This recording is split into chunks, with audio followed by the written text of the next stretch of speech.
अस्सलाम वालेकुम जी, कैसे हैं आप सब? ठीक है, उम्मीद है आप सब बिल्कुल खैरियत से होंगे। आज हम सीखने जा रहे हैं कि मेहंदी मेकअप की लुक कैसे क्रिएट की जाती है।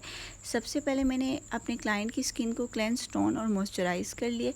इसके बाद मैं अप्लाई कर रही हूँ एनहांस ब्यूटी की आई बेस। आई बेस हमेशा आपने किसी भी फ्लैट ब्रश से अप्लाई करनी होती है। आई बेस की एप्लीकेशन के बाद मैं किसी भी डैम्प स्पॉन्ज के साथ या डैम्प ब्लेंडर के साथ उसको ब्लेंड कर लूँगी। इसको ब्लेंड करने के बाद मैंने मिस रोज़ का कंसीलर अप्लाई कर लिया, जिसका शेड है बेज 2। मिस रोज़ का कंसीलर अप्लाई करने के बाद अगेन मैं इसको भी अच्छे तरीके से आइज़ के ऊपर ब्लेंड आउट कर लूँगी। ब्लेंडिंग आपकी जितनी नीट होगी उतना ही मेकअप आपका नीट होगा। इसके बाद हम आई मेकअप स्टार्ट करते हैं। सबसे पहले मैं एक डार्क पर्पल शेड ले रही हूँ आई शेडो पैलेट में से, जिसको मैं क्रीज़ की शेप में दोनों आइज़ पे डिपॉजिट कर रही हूँ। जैसा कि आप देख रहे हैं, क्रीज़ की शेप में दोनों आइज़ पे डिपॉजिट करने के बाद मैं कोई भी लाइटर फैमिली का कलर या लाइट पिंक या कुछ भी ऐसा कलर लेके मैं उसको ब्लेंड करूँगी। ब्लेंडिंग हमेशा फ्लफ़ी ब्रश से करनी होती है और आपने क्रीज़ का आउटर एज ब्लेंड करना होता है। क्रीज़ का आउटर एज ब्लेंड करने के बाद नेक्स्ट स्टेप है कि मैं इस क्रीज़ को डेप्थ देने के लिए थोड़ा सा डार्क पर्पल कलर क्रीज़ पे दोबारा डिपॉजिट करी हूँ ताकि आइज़ में डेप्थ क्रिएट हो। उसके बाद हम आते हैं कट क्रीज़ की तरफ। कट क्रीज़ का आप किसी भी चीज़ से कर सकते हैं, या आप आई बेस से कर सकते हैं, कंसीलर से कर सकते हैं, या जो फाउंडेशन आपने अपने फेस पे अप्लाई करनी है आप उसके थ्रू भी कट क्रीज़ ईजिली क्रिएट कर सकते हैं। यहाँ पे सबसे पहले मैंने इन्हांस ब्यूटी की आई बेस अप्लाई किया, लेकिन मेरा आई शेडो ज़्यादा पिगमेंटेड होने की वजह से वो कट क्रीज़ को डिफ़ाइन नहीं करी। तो इसके लिए मैं ऐसा करूँगी कि मैं मिस रोज़ का कंसीलर भी ऊपर अप्लाई करूँगी और उससे मैं कट क्रीज़ को अच्छे तरीके से डिफ़ाइन कर रही हूँ।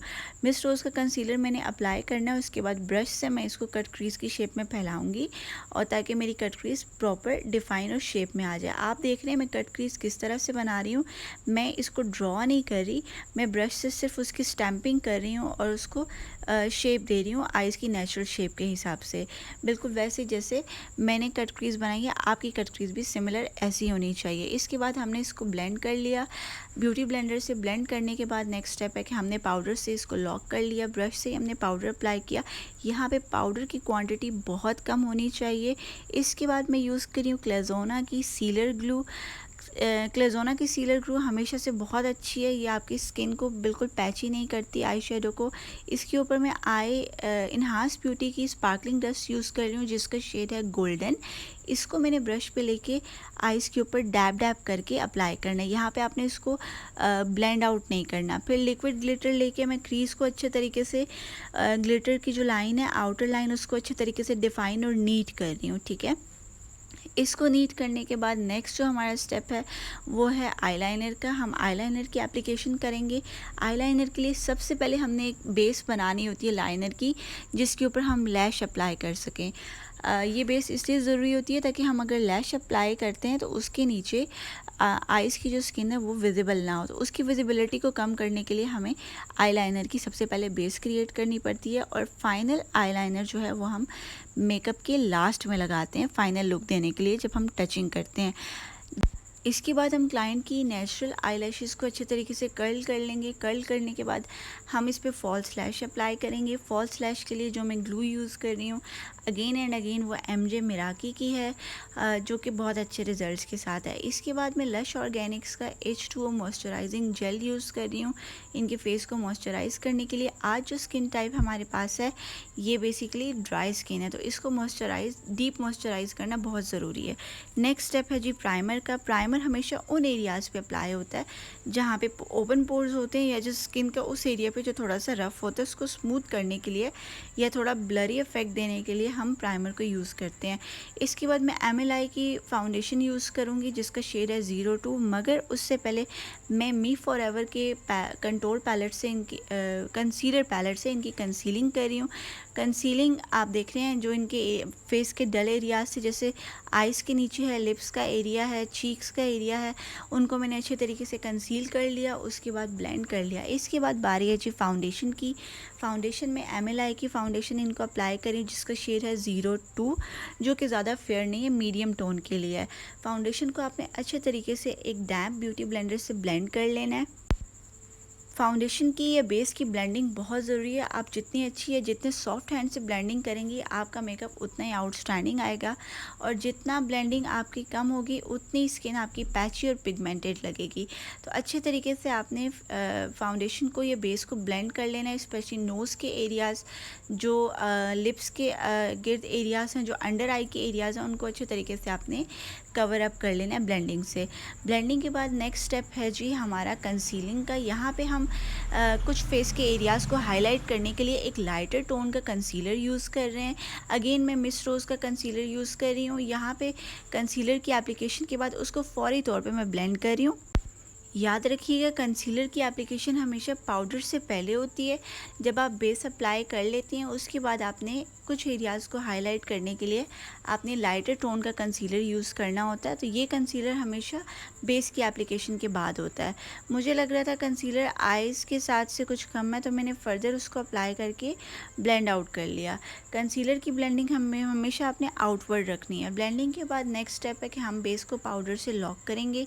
यहाँ पे मैं MJ मिराकी का मिंट मिनरल पाउडर यूज़ कर रही हूँ, जिसका शेड है 015। इसको अच्छे तरीके से मैंने स्पंज पे लगा के फेस के ऊपर डिपॉजिट कर लिया। याद रखिएगा, कभी भी कॉम्पैक्ट पाउडर या कोई भी पाउडर जो आप बेस को लॉक करने के लिए यूज़ करते हो, वो कभी भी वेट स्पंज से नहीं लगता।